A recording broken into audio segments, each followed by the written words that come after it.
I'm going to show you how to set up and use the R-card test method. This is a general use that I'm about to show. For more detailed information and standard operating procedures, you can go to our website and print out the specific SOPs for each R-card product. For today's demonstration, I'm going to be using R-card E. coli, and as you can see, I already have everything set up with my sample and my sterile transfer pipette. The first thing you want to do is make sure the card is on a level surface so that the liquid sample doesn't go out over the edges. Next, you want to use your sterile dropper I have here and put 1 milliliter sample in your dropper. The next thing you want to do is you want to lift up the plastic film of the card and drop 1 milliliter sample right in the center of the card.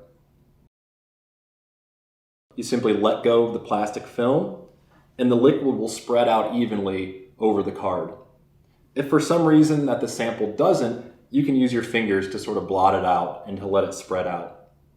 After about 1 to 2 minutes, the liquid sample will gel so that it's not going to leak off of the card.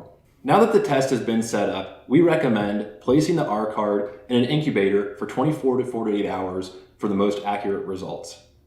For detailed technical information, you can visit our website and find printable PDF formats of SOPs for each R card product.